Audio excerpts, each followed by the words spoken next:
May I ask the committee secretary to acknowledge our guests and resource persons attending today? Good morning, Mr. Chair. Thank you. I would like to acknowledge the presence of our guests from the Bangko Sentral ng Filipinas, Attorney Charina B. De Vera Yap, Managing Director, Financial Inclusion and Consumer Empowerment Subsector, and Mr. Melchor T. Plabasan, Senior Director in Policy and Specialized Supervision Sector, and Attorney Paul Christian J. Bailon, Deputy Director of the Consumer Protection and Market Conduct Office. From the Philippine National Police, Your Honor, Police Brigadier General Rodolfo Castil Jr., Directorate for Investigation and Detective Management of the PNP, as well as Police Colonel Armel S. Gongona. From the National Bureau of Investigation, we have Head Agent Palmer U. Malyari. From the Department of Justice, we have State Counsel Angelica Rose C. De Malanta. From Department of Trade and Industry, we have Director Marcos Valdez II, Director of Consumer Protection and Advocacy Bureau. From the Department of Information and Communications Technology, we have Yusek David L. Almirol Jr., Undersecretary for E-Government. From the National Privacy Commission, we have Attorney Althea Radovan, Attorney 3, Policy Review Division of the NPC. From the NEDA, we have Assistant Director Generose B. Manlangit. From the Anti-Money Laundering Council, we have Attorney Adrian A. Arpon, Acting Deputy Director, Financial Crimes Investigation Group of the AMLC. From the private sector, we have Mr. Arnel N. Almaden, Associate Director of the Bankers Association of the Philippines. From GCash, Attorney Mark Anthony T. Amorao, their Advocacy Legal Counsel. We will also like to acknowledge observers from the Bank of the Philippine Islands, Attorney Christine Lovely Red Alego, Head of the Government Relations of BPI, as well as Ms. Maria Justine Mendoza, Public Policy Officer, Government Relations. From Globe, Your Honor, Attorney Ariel Tubayan, Head and Policy Division, Corporate and Legal Services Group, which will join us online. From Smart Communication, which will join us online as well, Attorney Kenneth Regañon, Senior Manager, Regulatory and External Affairs. From BLDT, we also have Mr. Gilbert Bautista, Regulatory Executive. That's all, Your Honor. At this point, let me acknowledge the presence of committee member, Senator Francis Tolentino. So at this point,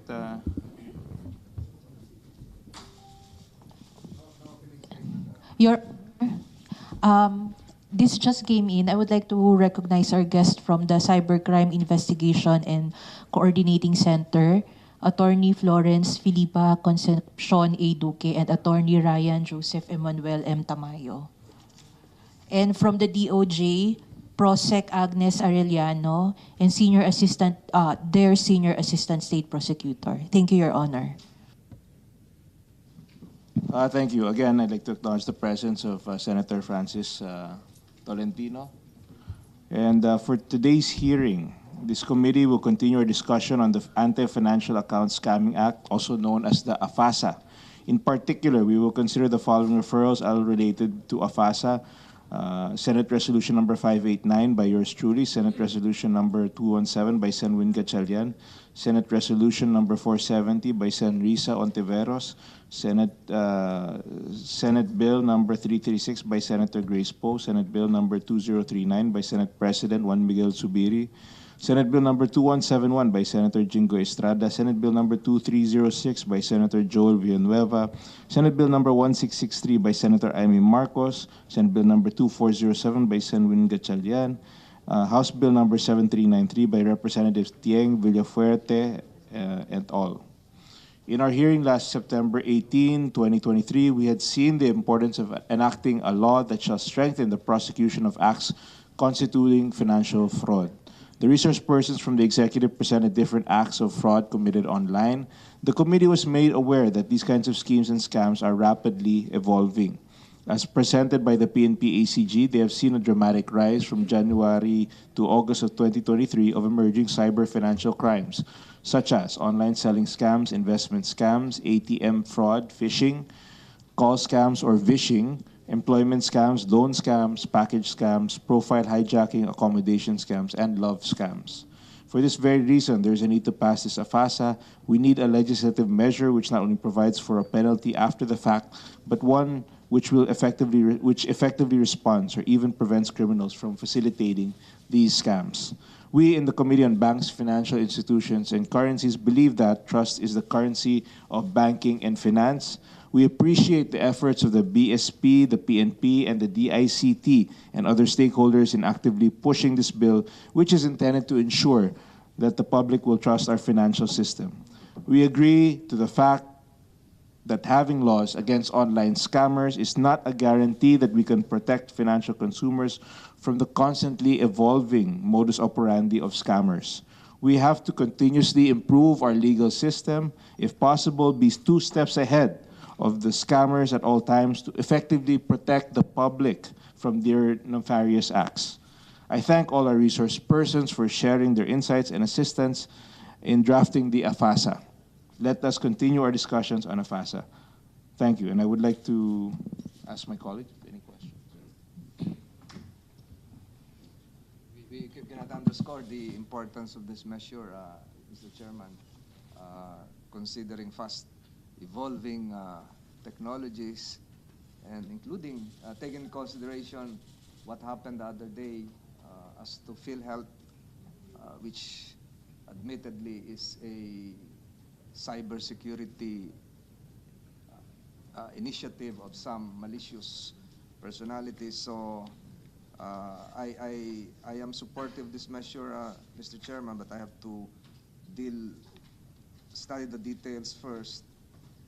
And this is hand in hand with what even our Chief Executive is trying to do right now.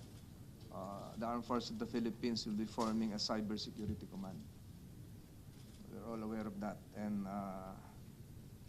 the gig economy, recent advances in cryptocurrency. Binance will be banned next week, I think, by the Bangko Sentral ng Pilipinas, I've heard. So, napakaganda po nito, very timely itong measure na to, Mr. Chairman. I have to transfer to the other room because I'm going to preside in another committee hearing. So I have to leave this very important meeting of yours. Thank you, Mr. Chairman. Yes, thank you very much, Senator. Thank you for that very significant, very important statement. Thank you. Thank you. Who's the representative from the BSP? Is that correct? What Senator just said, that Binance will... It was actually SEC that banned Binance, Senator. What are the findings of the what are the findings of the SEC that prompted their actions against Binance? Is there anyone who's aware of that? Walang SEC dito? Okay. Just some simple questions. For the BSP, are there any existing guidelines to compel all banks or e-wallets to put their own fraud prevention mechanism? And are there any standards for this?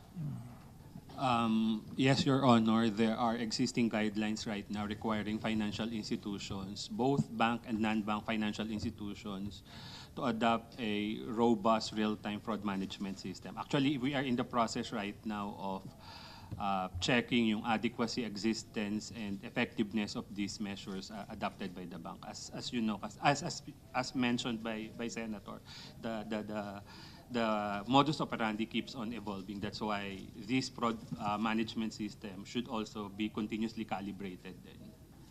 Abroad, are there best practices abroad that you've observed that we can possibly implement here in the country?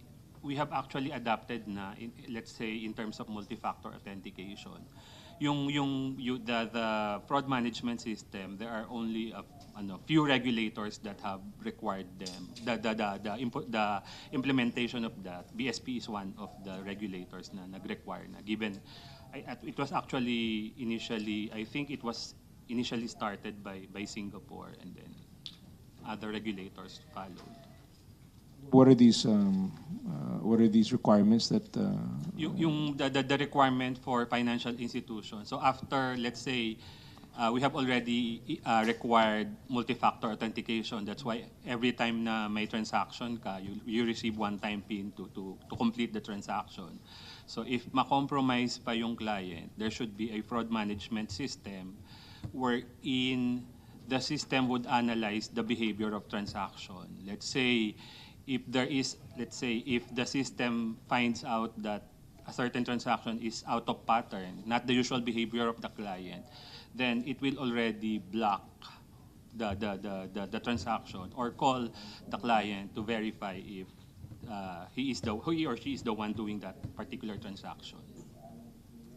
Is this a requirement or is this just a recommend? It's a requirement. It's mandated by the BID. The requirement was in the form of circular. That's why we are in the process of validating the existence, adequacy, and effectiveness of this requirement. And to what extent has this been implemented in our banking system, based on your? A lot of the financial institutions have already implemented. In fact, others have also adopted AI and machine learning to help them in complying with the requirement of the BSP. Okay.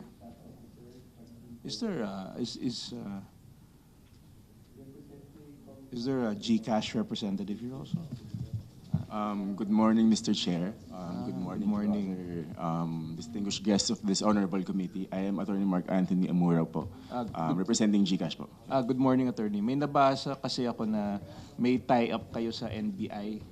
Yes po. I'd like to perhaps ask about some of the details be informed about some of the details Yeah. about your partnership. Yeah. Actually, our partnership with NBI started even before the signing of the MOA po. It already started before pa, and it was just our way of publicizing our partnership in order for us to effectively deter cybercrimes. Bali yung partnership po namin, what is important there is for us to be able to share our expertise, knowledge, and resources in order for us to intensify our fight against cybercrimes po. Thank you. I'd like to momentarily suspend our session. So, session suspended.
calculated usually involve a large amount of money.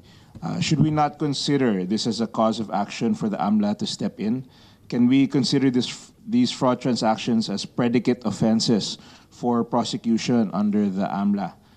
So that's my question. Yes, sir. Good morning. The Anti-Money Laundering Council supports the inclusion of the acts or violations enumerated in sections 4 and 5 to be part of the unlawful activities, Your Honor.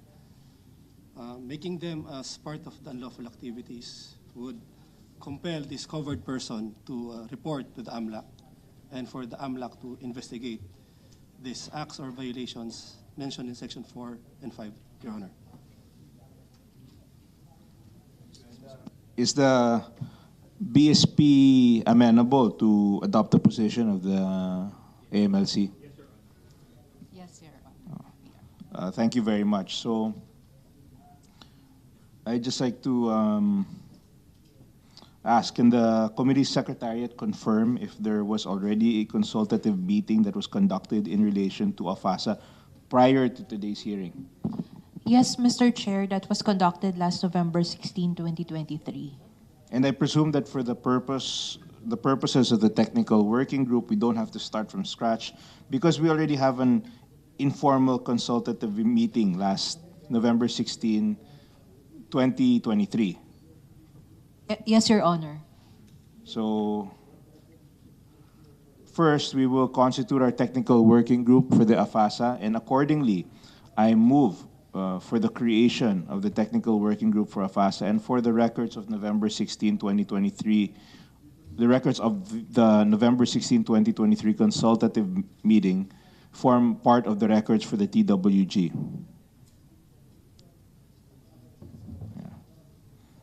And hearing no objections, a technical working group is hereby created and the records of the November 16, 2023 consultative meeting shall hereby form part of the records for the TWG.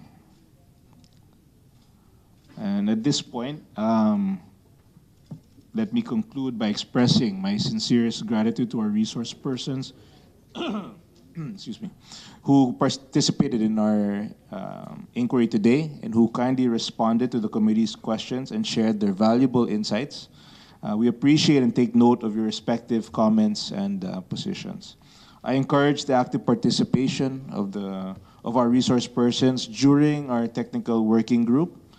After we finish our technical working group meetings, we will finalize our draft substitute bill for our committee report, which we hope we will be able to submit to the plenary when the session opens.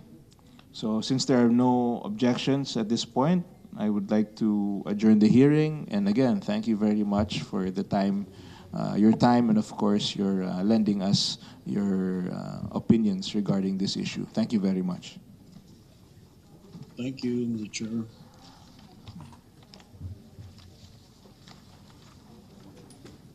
Tapos na. End na. Thank you. Bye-bye. To our respective guests, we have a technical working group hearing, meeting on January 18. Online lang po siya. Okay, thank you. To be announced pa po yung time. Okay, thank you. We hope that all your comments will be in within the week. Kasi next week na po yung opening ng session. Thank you very much. Thank you.